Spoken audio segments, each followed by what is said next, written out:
Hello Future Tech leaders, I'm Sindhuja. Based on my own experience, I know that learning the right skills can shape our future. What if I say learning was as thrilled as the tech world itself? There we go. At CloudFoundation, that's exactly what you will experience. From day one, you will be immersed in the interactive sessions and expert-led courses that covers most of the widely used technologies in the zone of data science to cloud computing, which brings more light to the life of a techie. I'm so excited to help you and unlock the true potential of a technology. Well, then why to wait? Let's see what it unfolds. We have seen the intercompany stuff expense allocation. I was explaining the intercompany. So, what exactly is an intercompany when subsidiary A becomes a vendor for subsidiary B and subsidiary B becomes a customer for subsidiary A whenever they're doing the transactions internally between these two subsidiaries? So, that is what your automated intercompany actually does. You know this. Automated intercompany management, intercompany framework, automated intercompany dropship, all these are related to your intercompany stuff. So coming to the consolidated payments. So what exactly is a consolidated payment? When you are creating a customer within NetSuite now, there is a very good chance that this particular customer also will have multiple subsidiaries under them, correct? I mean, just like the way we are doing business, we have legal entities across 5 states of America. Likewise, customers also might have their internal subsidiaries, their internal branches that we can deal with. In that case, what we do is we create a parent customer, and then under that we can create the child customers like child A, B, C, D. So what exactly the consolidated payments does instead of making the payment to your child customers? The A, B, C, D child customers which are there under the parent customer, you can actually make a direct payment to the parent customer. That is what consolidated payments would actually do. Any questions on the consolidated payments?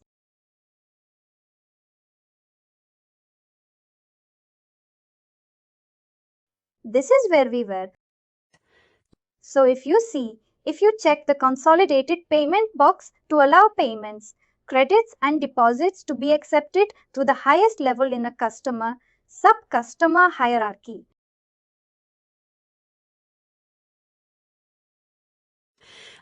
So what this means is, whenever you want to make a payment, you can directly make a payment to the parent instead of the child. So that is what your consolidated payments would actually enable you to do. Now what is in transit vendor payments? So usually when you are making a vendor payment, whenever you want to approve bills and make a payment, there is something called as make payments.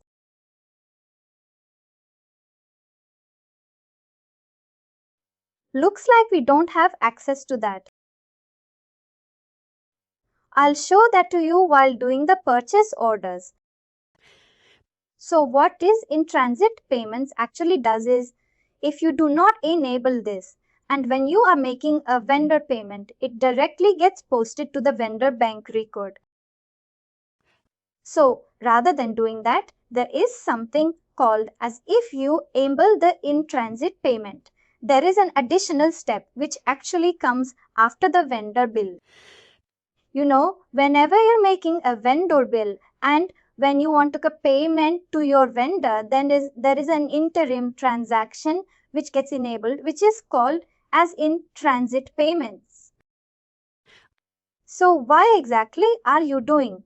It is because when I told you that we record the payments on your NetSuite, however, the actual payments happen outside of NetSuite. So it's like you are making a payment from your bank account to your vendor. So when you do that, you want the next week to record it as in-transit payment. And once the transaction which happens outside of NetSuite, when you're directly making the payment, when the customer accepts the payment or confirms that the payment has been received. Then you can mark the payment as complete. So that is the reason you have the in-transit payments here. What are vendor prepayments? If you enable vendor prepayments, you will be able to make a payment to your vendor even before you place an order. Because sometimes with the negotiation or with the contract that you have with the vendor, there might be some material which is too costly. Let's say, 1 million material. So the customer, the vendor, does not want to ship out the equipment without you making a prepayment. Let's say $500,000. They want to make a payment even before the material is received. In that case, the vendor prepayments are enabled. So let me enable that. See here, if you see under transactions as of now, there is no vendor prepayment. But if I enable that now, you see this, the vendor prepayment is enabled for us.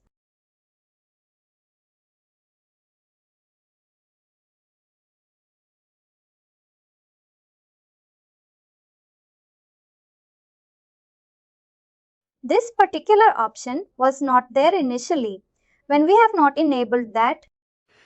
So you would actually, when you're doing the personalization sessions with the client, you would actually ask them if they want this feature to be enabled or not. Is there a requirement or is there a business case wherein you make a payment to the vendor in advance? Even before you place an order, even before you do an item receipt, even before the material is shipped out to you.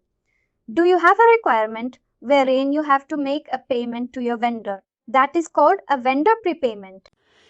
If a customer says, yes, I do want the vendor prepayment to be enabled, then you will enable it in the enable features part, just like the way we have done it now.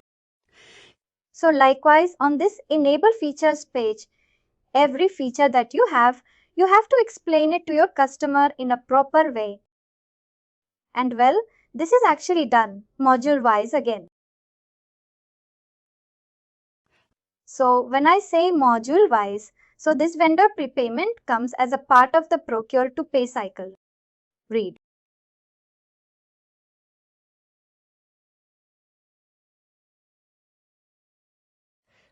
So whoever does the procure to pay cycle, whoever is actually taking this procure to pay personalization session with the client, they would actually go through these options: consolidated payments, in-transit payments. Do you want the in-transit payments to be enabled? Do you want the consolidated payments to be enabled? All these questions you ask the client, and if they have the intercompany framework. Some companies do not have any intercompany transfers or they do not have any intercompany transactions. In that case, they don't need the intercompany to be enabled. So you don't have to enable these things that you have on the screen now. Now, one more important thing is there are certain things which are grayed out. You see this. The reason this is grayed out is once you enable these features, NetSuite does not allow you to disable them.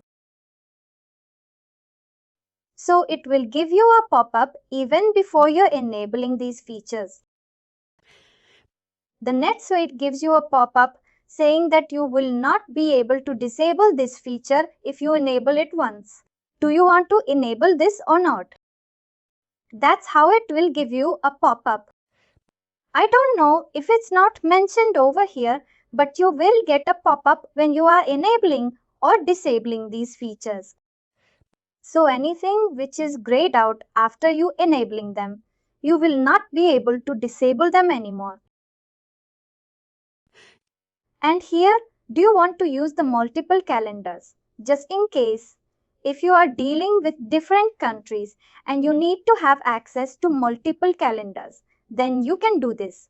You can enable this part.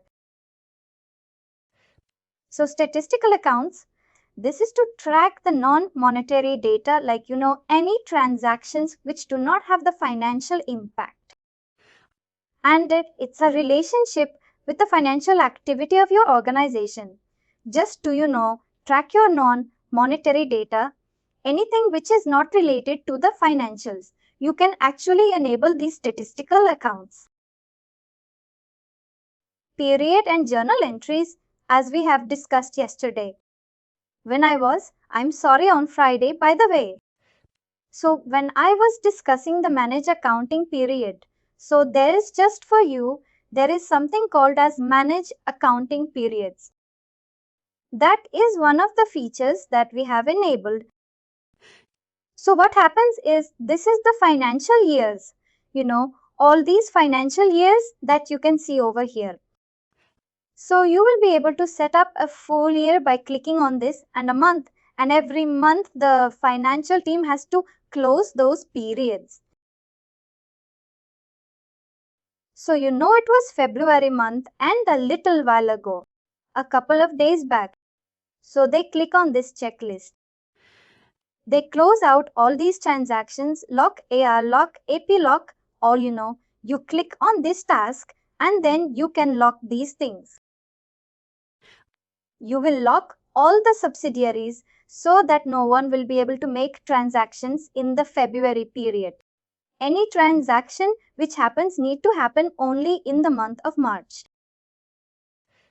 If the users have forgotten something that, in the previous month I was not able to do this, then they have to reach out to the finance manager and he will reopen the period only for that transaction to be completed. Once the transaction is closed, then close out the period once again. So the reason I was showing you that is this period and journal entries. So you are actually posting the journal entries to record period and consolidation year and closing.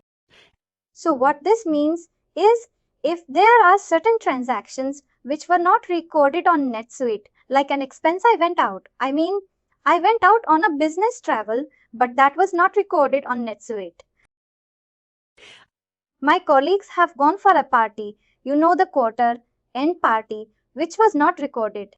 So all these things are entered as journal entries within the system. So where exactly do you have these journal entries? I will show it to you once again, but since we are here, I'll show it. Go to Transactions Financial and make journal entries. So what happens when you are making a journal entry? This is a journal entry which is called so in an ERP. Please do remember that journal entry plays a very important role. So any journal entry, it is called a JE or JV. It is also called a voucher, a journal entry.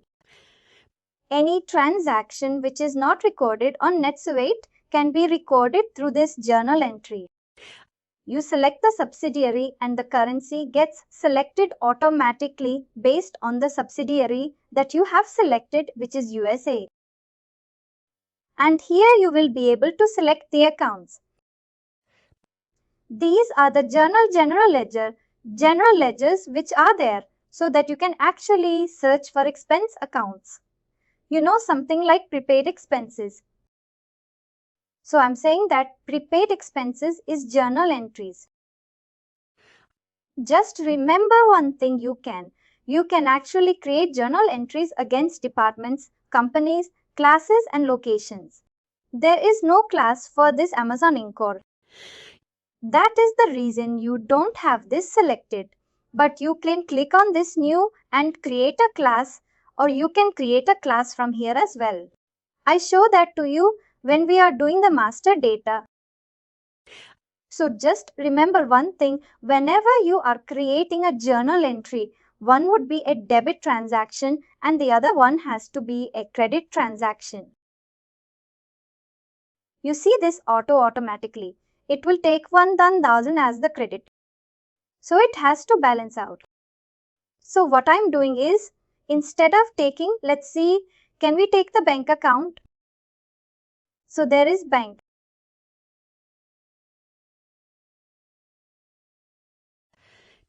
So you can take bank account, and what I'm saying is from my bank account. I'm actually making a payment to my prepaid expenses and I'm recording this. So if you do not put the second line on the journal entry, you will not be able to save the transaction. So any given point in time for the journal entries, it has to balance out. The reason why it has to balance out is if you're saying that there is a $1 that lands in debit. But where are you making this payment from? You have to make it from some of the other account. You agree? So from the bank account, you are making a payment to this prepaid expenses and you are showing this as an expense. So you might get confused between the debit and credit part over here. I will explain that to you in detail while we are doing the general ledgers. But just remember one thing on the bank, on the ERP. Once again. In an ERP language, the debits and credits will be opposite of what you think. So in your bank account, whenever you go to an ATM and when you are, transacting, it says that let's say you have withdrawn 10,000. It says that the amount has been debited from your bank account. Correct. When you withdraw, this is what you get the message. Correct. And when you deposit,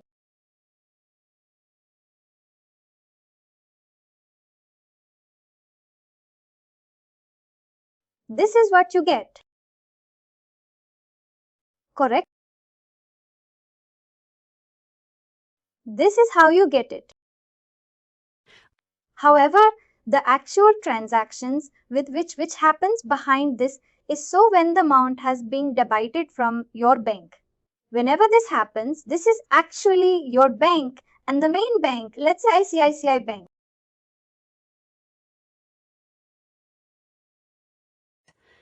So ICICI Bank, whenever you're withdrawing the amount, the actual ICICI Bank is getting deleted.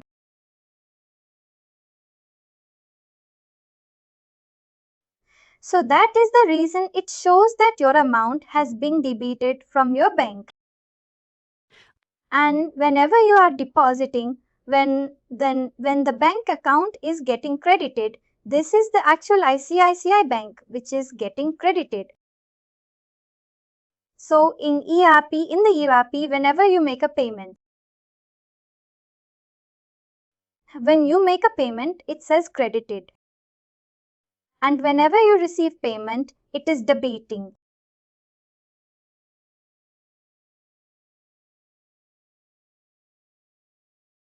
This is the ERP language actually. Whenever you are making a payment out of your bank account, it says that it is crediting. And whenever you're receiving the payment, it is actually getting debited.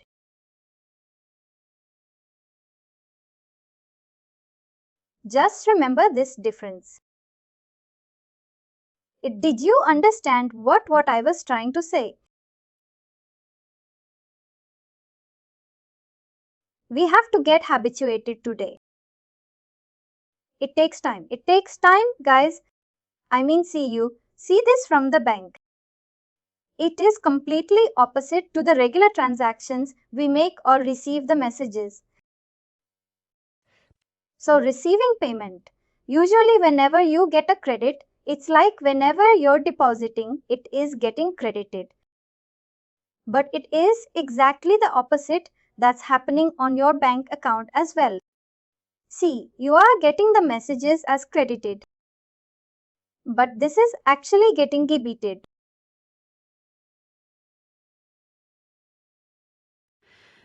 The main bank account is get.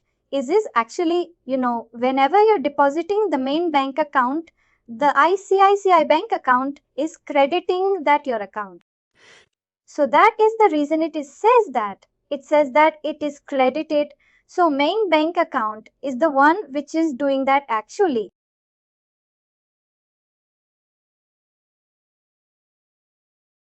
Just remember this, making payment is credit, receiving payment is debit on ERP. So basically we are thinking of the source set. So from the bank, sir. Correct. Exactly my point as well. So that is the reason any journal entry need to have a couple of lines. Now, if you want to add another bank account, then you need to have another 2 lines again. Instead of, if you're not balancing it 100%, you will not be able to save it. And if I do a tab, I'm not entering the credit amount away. So when I do a tab, it takes 1200 automatically, indicating that this has to be 1200 only if you are increasing it by 27 or something. Even then it won't save. It says that the lines are not matching. You see this? The amount in a journey entry must balance. So you have to ensure that this is balancing. So if you are making a payment to some account, you are making it from some account on ERP. So that is the reason these have to match out. You see this, now I saved it. It got saved as a journal entry. So any transactions that you do outside of NetSuite, and if you want to record on NetSuite, this is how you do it. This is a journal entry that I have created now for USA currency because of the subsidiary that I've selected. And I've selected a couple of accounts here. And you know there is a debit credit of those accounts which are selected. That is how your journal entry does. We'll make more journal entries in the coming sessions anyways, but I just wanted to show you that since we were dealing with a month and journal entries here, period and journal entries. Now coming to your revenue recognition. There is something called as advanced revenue management as part of the project cycle. Whenever you have projects or whenever you have sales orders. So usually the advanced revenue management is not enabled for the customers. By default, this is not done. This is an advanced topic and it comes with a cost. So the advanced revenue management also is not covered as part of this training. But the reason why it is not covered, I'll let you know. Initially, when you start off as a functional consultant, you do not need to know what is an advanced revenue management. So the basic implementations that happen, even the suite success implementations that I told you, which happened for 90 days, 100 days, all these customers, they do not opt for the advanced revenue management, which is called as ARM. So these advanced concepts, you will be able to grasp them with an implementation experience of close to 1.5 years only. You will not be able to grasp these concepts without knowing the basics of ERP or without knowing the purchase cycle, sales order cycle or the manufacturing cycle that we do. And even if you do not know, this is not mandatory that you need to know as a functional consultant. Because very experienced consultants, like in 3 years, 5 years experience on NetSuite or ERP, only they will be able to deal with this advanced revenue management concept. So what is an revenue management? There are different concepts, actually something called as revenue rules, revenue elements, and then revenue arrangements. So what happens is you can actually recognize the revenue in installments. After the quarter end, you will be able to recognize the revenue for so and so amount. Once a milestone is closed, you will be able to recognize half of the amount. Recognizing the amount in the sense. What you're saying is, you are showing that this expenditure which happened on this project, you are actually recognizing that using the advanced revenue management tools. This is a completely advanced topic. And you have all those advanced revenue management certification also. See, there are 5 certifications for NetSuite, which are basic ERP, Consultant Admin Suite, Analytics, Finance, User Suite Foundation. So these are the 5 certifications that you have on NetSuite. Apart from this, for the experienced functional consultants, there are 2 other things, which is multiple accounting and advanced revenue management. So these 2 are advanced certifications, which actually you can do it once all these 5 certifications are completed. So, for a starter, whenever you're starting off with the NetSuite and when you want to do it, see, this is a multiple accounting that I was talking about. This multiple accounting and the advanced revenue management are the advanced topics that you have within NetSuite. And initially, when you start off with NetSuite, you don't need to, and I suggest that don't even look for these videos. There are hundreds of videos on YouTube. Don't even look for these concepts as of now. Once you're into NetSuite, like 6 months or 1 year down the lane, that is when you can actually concentrate on multiple accounting and advanced revenue management. Because the reason why I'm saying is you can manage NetSuite even without these 2 features, advanced features that you have. Any questions on that?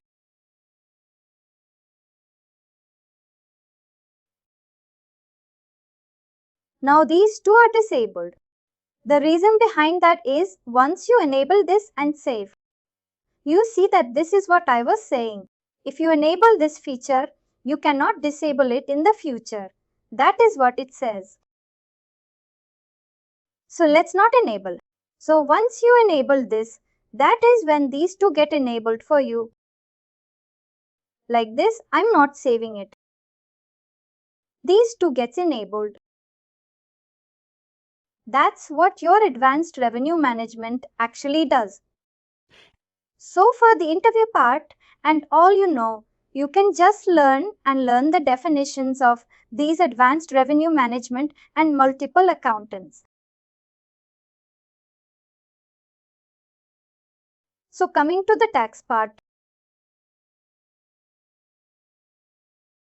NetSuite actually defines the tax structure for the entire United States by default.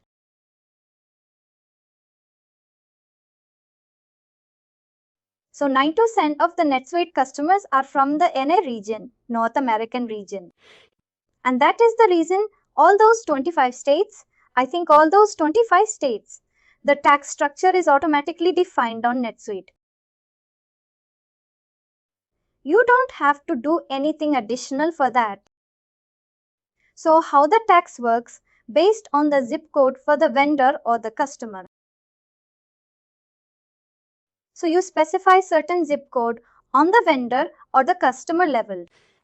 And when you are transacting with those vendors, when you are transacting with those customers based on the zip codes, NetSuite automatically picks up the tax code from that particular state.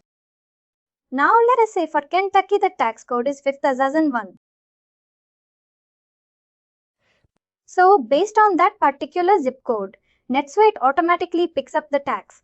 Let's say if I send VAT or 10%, whatever is the VAT percentage within that particular state, NetSuite automatically picks up the tax. Now, where exactly do you have this tax structure defined? You go into Setup Accounting. I will go into this again when we are doing the accounting. I just wanted to show you where the tax structure is. You see this setup taxes, Nexus's tax control accounts. I will show all these to you in detail and these are the tax codes. So if I open the tax codes directly as of now and then expand this filter, see the country is all now. So you can specify, you can actually based on the countries, you can actually define your new tax codes. So if you want me to expand the tax code now, shall we do it?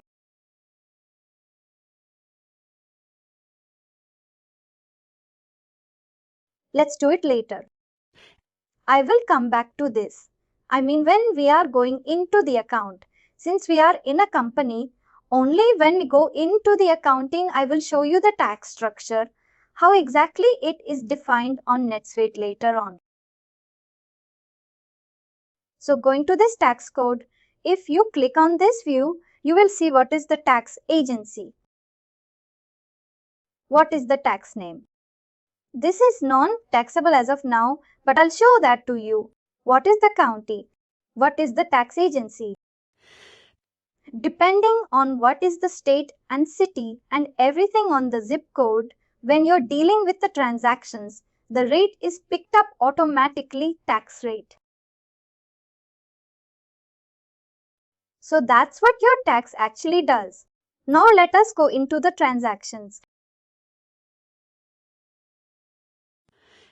So these transactions that you see here are the exact transactions that you see on this tab.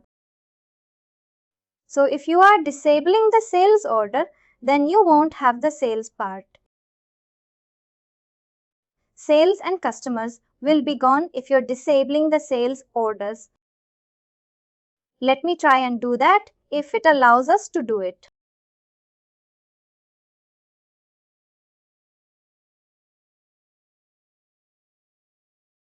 So there are outstanding bills.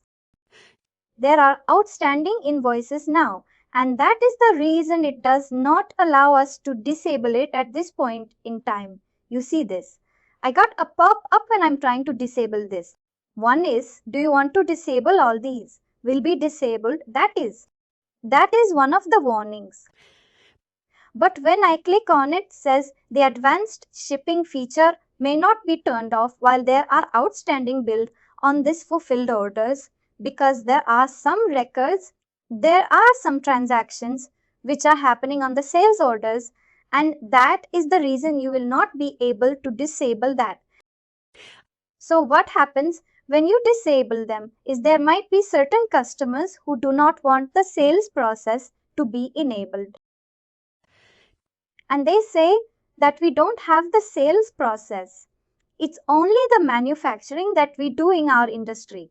So in that case, you don't have to enable the sales order. And when you are not enabling this, the entire sales and customer part will not be available, even under order management, fulfilled orders, marked packs. So these three tabs will be gone. Similarly, return authorizations, again the return authorizations for the sales, which is same. Whenever you sell something, if a customer wants to send it back, it is called your return authorization. So all these things will be gone. All these features that you see on your screen now will not be available. Similarly, purchase orders and vendor return authorization. So when you disable these two things, you will not be able to see this purchase as payables. Vendor return authorizations and tender return authorizations. This will be disabled. All these things will not be there. Let me see if I can just disable the vendor return authorizations. Maybe if there are no transactions. No, because there are one or more dependent records. So you have to remove these transactions and only then you can disable the vendor return authorizations before proceeding. And where exactly can you see those transactions? Go to Transactions, Purchases. Enter Vendor Return Authorizations list. So you go to this list. You have to delete all these transactions. And to delete all these transactions, again you will have the dependent records. So this is what Gopi. If you remember, I said that you have to delete certain transactions before you go live. And then you have to put in the master data. You remember that this is exactly what we do. So you go into this return. Let us assume that these are all test transactions which were done. So I go into this vendor written authorizations and each vendor written authorization. There are some related records. And finally, do not forget to like, share and subscribe to our channel.